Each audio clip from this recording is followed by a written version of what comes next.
Welcome to the Passion Project Revolution, where we explore the highs and lows of creating passion projects. Whether it is a book you have a desire to write, a community service you want to create, a charity you want to set up, or sharing your own passions by teaching others how to do it, be inspired by the stories from people who have been there and done it. You know, everyone has at least one passion project, if not more, within them. It's held within their soul energy. And if, after listening to today's podcast, you want to discover what passion projects lie within your soul, then I invite you to download the Soul Creation Collage Workshop for free and start unlocking the potential within you. You'll find the link in the information section. But for now, sit back and enjoy this inspiring installment of the Passion Project Revolution. Hello and welcome to another episode of the Passion Project Revolution. And today I have a very good friend of mine and an awesome Passion Project lead, Lindsay Helen. And Lindsay is the founder and CEO of New Beginnings Peer Support and the founding director of Visionary Actions. So New Beginnings Peer Support is a CIO, which is a community interest organisation that is now 5 years old and is peer-led after crisis domestic abuse service for women and their children who've previously been subject to domestic abuse in North Yorkshire. And Visionary Actions is a newly formed social enterprise supporting corporate organisations to improve the health and well-being of their staff through increased knowledge of domestic abuse, implementation of trauma-informed policies and procedures, including domestic abuse policies, ensuring every interaction is an opportunity for an intervention. And profits from this organisation are going to be supporting the New Beginnings Peer Support. So that's two amazing projects, passion projects that you have been involved in. If we could just go back to the beginnings of New Beginnings, of the peer support service, when did you first get the idea for this project? It was very much lots of aligned actions coming together. So it actually started with the lady who I presented homeless to, having fled domestic abuse myself. Within the week of us having the keys, we'd had 5 months being homeless, we had the keys to our property, and she came round so that she could come and have a coffee and see what she'd helped us achieve, really. And she asked me then, it's been absolutely incredible watching you put your life back together. Do you fancy showing other women how to do it? Now, her intention with this was that it was going to be a weekly group just in the local town, Harrogate. But I think it very quickly, for me, having come from peer support, having worked in peer support for a decade previous, having done project management previously, I think for me, it was like, it soon became that actually, well, hang on a minute, there's a gap here. There's a gap that we could grow this to so much more. It's got the opportunity to support lots and lots of women and their children, and how, you know, supporting mums of traumatized children. How do we do that? Like, there was just a never-ending list of things where there was definitely a gap. We were talking to these women that were coming to our group. They were struggling with court. They were struggling with like paperwork for social services and finding their own homes and things like that. And it was just, actually, there's so much advocacy, there's so much long-term trauma, and that, you know, the name New Beginnings came very much from that. It is that new beginning. When you leave a domestic abuse relationship, it is a new beginning, but it doesn't mean that it's automatically all okay from the minute you leave. There's a lot of building, there's a lot of constant, especially if you're parenting with your abuser, there is a lot of constant weekly emotional disturbance, really, and unbalance. And so that's, you know, that's a lot of what we do, is trying to make sure that people are balanced despite the challenges. So yeah, now we're 5 years old, and we've gone from that one hourly, 2 hourly weekly group to one-to-one support, group support, either in person or virtually. We've got a 12-week course that we run called Own My Life, which is all about getting women to regain ownership of their life after domestic abuse. We help with study support, we help getting them back into education, training, employment, practical support, school uniform for their kids, food on on a weekly basis. So there's lots and lots. It's massively grown in that 5 years. That's incredible. And you'd only been running for a year and then the world shut down. We'd had support that first year where we kind of piloted. We were like running alongside Harrogate Borough Council. They were the ones that were kind of giving us the support and the free rooms and stuff like that. And then we changed into, what were we then? We were in an unincorporated association. So anyone that's thinking about it from a like, I've got this idea, an unincorporated association is something that's really simple to set up. There's not that much regulation, so you've kind of got the flexibility of like, let's just kind of test the waters on things. So that's what we did, and we had the opportunity for some funding under that name. And so we'd set up, and literally it was like 4 or 5 weeks later, the world shut down, and overnight we had to change our service delivery. Yeah. So it pushed us into a corner, but actually it really showed the value of what we do. Yeah, because I think, for a lot of people that were perhaps at that beginning phase of setting up a project, they might have said, oh, okay, well, we can't do it. We've just got to put everything on hold. But actually what that did for yourself and your organization was actually start looking at how we can do things differently, because what happened during lockdown was it highlighted even more that there was a need for this service. And so how did you go about securing your funding? Because I know it's not always been it's a constant battle, hence the fact that Vision Reactions is now up and running, because that's the frustration, that it is a constant thing.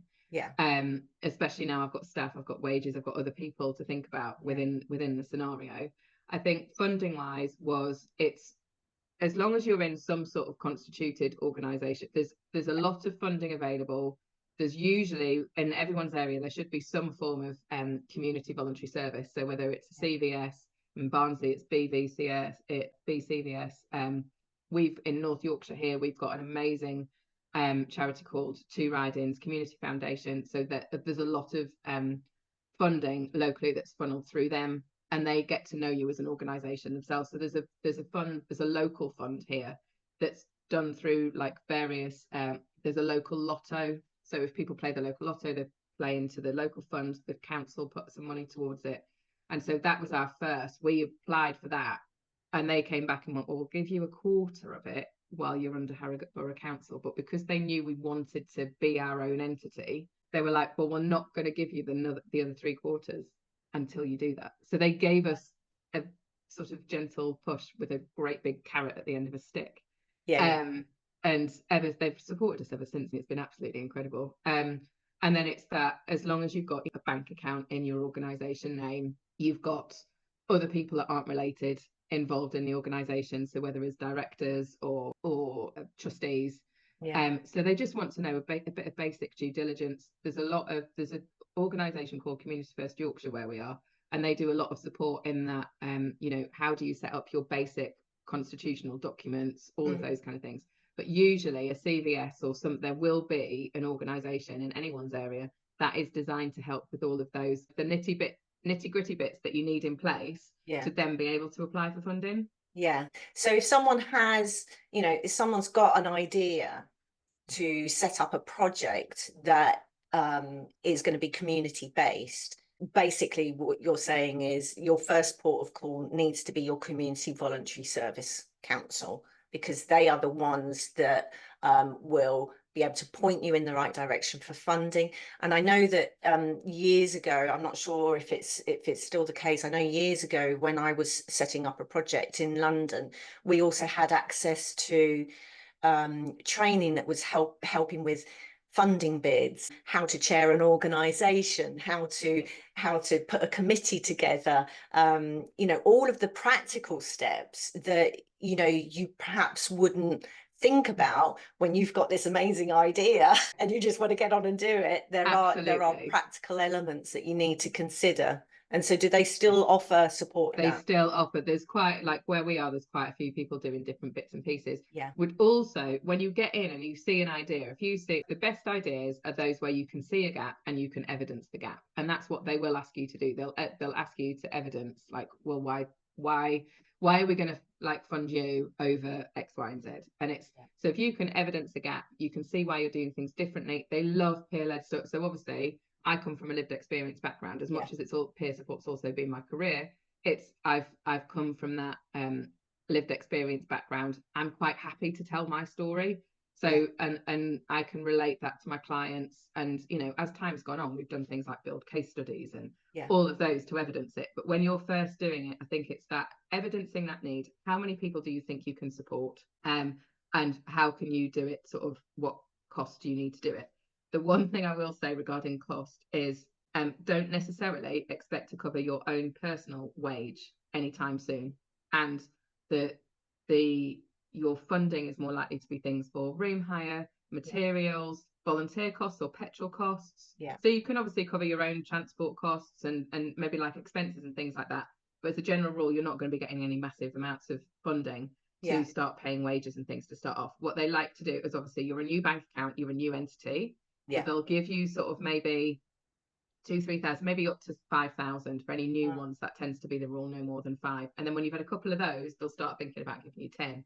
And then when you've had a couple of those, they'll start thinking about giving you more. So it's about building it up and being aware that you're not going to get grant funding for 100 grand and all the staff you need and all the volunteers you need for some time. So it is that's where that passion comes in, knowing that that service needs to be up and running, and that having that sort of want to, like, actually, this might not benefit me for some time. I'm not going to be paying my bills off of this, but I believe in this so much that it's worth doing.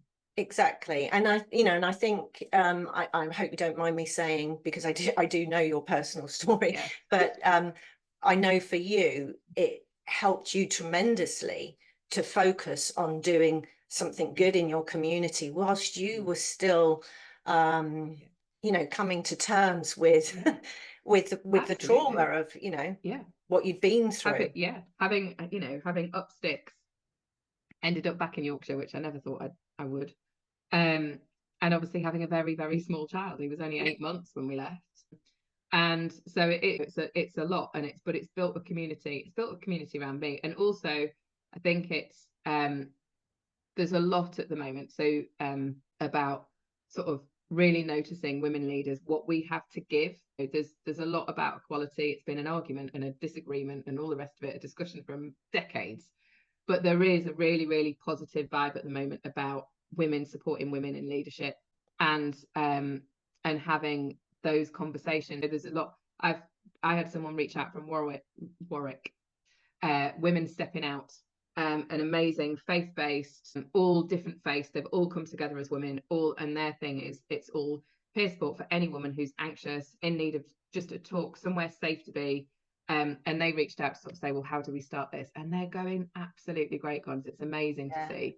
And so I think also, if you've got an idea and you've got other people that are already working in community, like if you're doing community-based stuff, you're going to end up within the community that is like all the grassroots organizations. We all know each other. We all turn up to the same events. We all sort of help each other with, like, this funding bid is absolutely no good for me, but it might suit you, do down to the ground.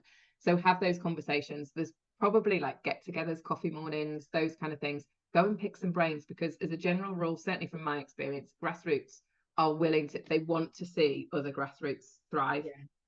And so it is, put yourself out there and sort of ask the questions, and what's different about us, how can you help other organizations, how can it might just be one of the local women's groups here. We've now got a volunteer that goes along every week that represents us within that coffee morning. That coffee morning is where all my initial clients came from. And so now we're in, so it's that, and that's 5 years down the line. We're complete, I used to be the one going there with my boy needing help, and now we've got volunteers in there doing the same for others. So awesome. And I know that because of the work that you are doing in the community of Harrogate and surrounding areas, I know that you are called upon regularly as an expert as an expert witness on local news, radio stations, and you're also, are you allowed to say what you're doing? Yes, no, I can. I can't let out the secrets, obviously, of what I know what's coming. Okay. So yes, so if you would like to just share what you're yes, so currently we're at the moment new beginning me personally are supporting the Emmerdale storyline, and which we've had notification actually for the few who've been watching the social media on it, and there's a few comments sort of on, oh, that never happens, and actually I don't. So it really shows the value in doing it, that people don't recognize how bad, and actually in shock how much your life can feel a bit like a soap when you're in, because you just it's so horrendous that you just don't believe that it can possibly be happening to you. So I think that we're having that reaction, and we're already getting referrals from it. People have seen it, they're emailing and asking questions, and so it's bringing that awareness, because and also the awareness of it will go into the awareness of like the longevity and things like that, because that's our thing. You know, this COVID, like you mentioned earlier, was this, especially for domestic abuse, was this huge like wake up call for the situation certain people are living in, etc. But actually, a lot of what we do is the long term and the post separation abuse, and actually how long that can go on for. How so COVID's been amazing at getting the story out there. People are talking about it, they're asking about it, and things, but it's still very much framed around how do you get out, how do you recognize if someone's in there, what do you do on those initial stages, what are the practical steps. Whereas actually there's very little about, well, the longevity, the fact that 95% of survivors experience economic abuse. And so that often leads to debt recovery orders, things like that, which have long-term impacts for things like signing rent agreements and what have you. So it's all of those kind of things that we try and advocate for, that it just, the problem doesn't go away just because you've left. Yeah. So because you've been called upon so often as an expert witness, is that what inspired Visionary Actions? So it's been a bit of, so we've ended up as a member of the EDAC, which is the Employers Domestic Abuse Covenant, and they have policies, and they have this amazing thing where you have to fill out a Excel sheet of like, how are you going to raise awareness, what are you going to do, what's your own organizational policies, and why is it important. And so it just brought about really that there's a real lack of awareness in some and big corporates, and so we hope, like, obviously that EDAC will be a part of, and we'll certainly be an EDAC member with Visionary Actions as well. But it's the they have a phrase, there's them and IDA, which is the Employers Initiative for Domestic Abuse, and a lot of it is around, well, domestic abuse is everyone's business, and it's about that ripple effect. We've proven domestic New Beginnings has that ripple effect. It's put me in a position where I can then, like you say, start having that conversation and raising awareness. And actually the ripple effect that if you had a corporate that was thinking about those things and had that policy and had that awareness where, you know, I'm going in there to guest speak to their organization members and what have you, the ripple effect of someone sat in a room like that then going, oh, actually I think my friend might be in need, or actually I didn't think I was in an abusive relationship because he's never hit me, but actually all of that control and coercion, really, that doesn't sound, actually that's maybe something I need to consider for myself. And it's because it's just that it's trying to create that ripple effect, because there's so much training going on, but a lot of it is within police, healthcare, maybe some social service and things like that. But actually corporates and your employers, that's where a lot of people spend most of their life. And so actually, and then also corporates have funds for things like this. They have funds. They want to be able to, you know, health and well-being is so important now. They want to be able to do that. And so if we can look at supporting all those people, supporting big organizations to actually be looking after their staff so much better. And then in the same means, then funding New Beginnings to make sure then we're helping people that are in need. And the hope is too that that same training and that same awareness then can then be offered to VCSE organisations free of charge, because we've charged the corporates. So hopefully it's a funnel that'll just be self-feeding, and it'll around and round. Yeah, and it's so important that, you know, all of these organisations have an understanding of, well, how do you respond when someone comes to you with their concerns about their relationship? How do you react? How can you support them? I know a very close friend of mine many years ago her partner used to go into violent rages whenever he drank, and she went to the GP because one time she wasn't able to just, she fought back, shall we say, and she went to the GP and said, I'm really concerned about.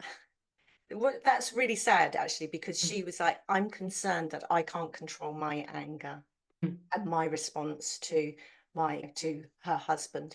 And so the GP said, oh, well, let's look at ways in which you can just walk away and perhaps not antagonize, shut up, and kind of get on with it. And so, hopefully things have changed over the years, but there still needs to be the wider education. And also, like, I know at the time, like when I was setting myself up again, like, so while I was still homeless, a previous boss of mine was created a remote role for me to be able to start bringing some funds in that then enabled me to sign a lease. So it's that the importance of actually employment, and that continual employment, and that trust in someone that actually I might be able to just, have to go, I can't work today. I need some flexibility because of things. Because also it's that with the policies and stuff that we encourage people to pull in, it's things like, actually, if you're aware a staff member has left an abusive relationship, is currently going through court, that actually there is an allowance, and that isn't necessarily their annual leave. It says to consider, will you consider allowing them their court dates as additional annual leave days? And those sort of things. So there's not that pressure of, oh my God, I've got to go into court and now I'm not going to earn money, and now I'm not, and it's just like that cycle of negativity. It's about having that genuine support. The Sharon policy is something that a lady called Sharon put into place because her abuser used to come to work. He really infiltrated her work life, and her employer was also like mine, was really supportive, and so said, right, okay, we're going to tell everyone here that you no longer work for the company. But they were a massive national company, and they gave her a job in London. No one knew she was there, so her abuser didn't know where she'd gone. But she still had means. She still had a job, therefore she had means to set herself up in accommodation, etc. And so it's those kind of things. Well, every organisation isn't in a position to go to that length.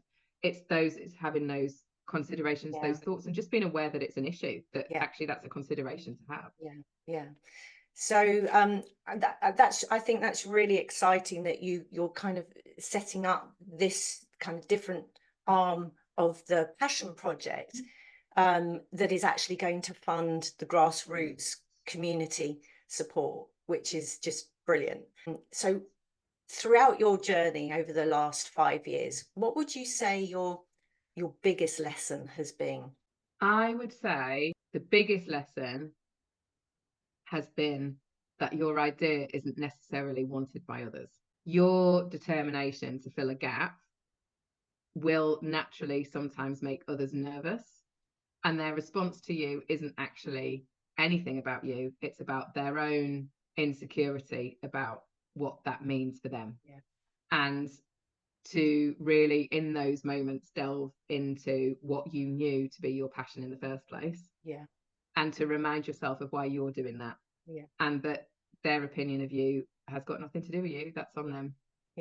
And so I think it's that if you really believe something that should be set up, and also be willing to learn, because you will make mistakes. So don't think in your passion project that you're so determined it needs to be existed. Sometimes you've got to take a step back and re-go again. But don't let that deter you. Because some of the vision that you had at the beginning, it might just need to be tweaked a little bit. It might need to be changed, and so it's having the courage to take that step back, to pause, and not to kind of hang on for dear breath to what you thought should happen. And it's like, okay, so maybe that part of it's not working. What do we need to change? How do we need to shape it? But the core principles of your passion project, as long as they remain, it's like, well, okay, how can we keep doing this? And so what one piece of advice or guidance would you give to someone who is maybe they've started a passion project, or maybe that it's just an idea at the moment? What would be that one piece of advice or guidance you would give them? I would say the biggest thing is about communication of your idea. And so really drill down. So if someone said to you, what is your passion project? You need to be able to say in a sentence what it is and be confident and know what that is. And then you can go on and explain all the different bits and pieces that come under that title, essentially. But I think to integrally know it, so that if anyone asks, you can really off the tip of your tongue, just like that. Yeah. Because your confidence will breed confidence in your own idea, and that's how people jump on board with it. Yeah, I mean, in the coaching world, we call that the elevator pitch. Yes. You know, yeah, it so is. It's so you're in an important. elevator, you've got 60 seconds to share your idea. It's got to be clear and concise, because people will kind of zone out after one or two sentences. So you've got to be really clear. And it will change. Like because we had like that little bit of resistance and things for new beginnings in the first place. That's why we're clearly marketed now as an after crisis domestic abuse service. And so it will, like, as you work out where you fit, that pitch might change, the language might change, so that you can communicate. Sometimes what you know to be your language doesn't necessarily communicate to the outside world, and sometimes you've got to be willing to make that bridge. Yeah, brilliant. And so anyone who's listening who loves what you're doing, is inspired by what you're doing, maybe they want to provide some support for the New Beginnings peer support, or maybe they're a corporate who would like you and your organization to come in as part of Visionary Actions to talk about domestic abuse and policies, and how corporates can support. What's the best way of getting in touch with you? So the best way of getting in touch for anything to do with New Beginnings is enquiries at newbeginningspeersupport.com. And anything regards to Visionary Action, the best way currently to get hold of us is to DM us on Instagram, and we are simply Visionary Actions on Instagram. Okay, and if anyone's not on Instagram? If anyone's not on Instagram, visionaryactions@gmail.com is our current sort of basic. There will be a website up and running very shortly. Okay. And like I say, you've already been an expert witness for the BBC, for local radio stations, and now you are on the advisory team for Emmerdale. So you don't really need a website for your expertise in this area. So please, anyone listening who works for a corporate organization, who wants to think about how they can bring this into their environment, please do get in touch with Lindsay. Thank you so much for joining us today. It's been a pleasure to talk with you again, and to understand some of the highs and the lows of your passion project. Thank you for having me. Thank you so much for joining us today. Has this podcast sparked an interest to create your own passion project? Remember, everyone has at least one within them, something that they have a strong desire to create or deliver, not always for profit, but for the sheer love of it.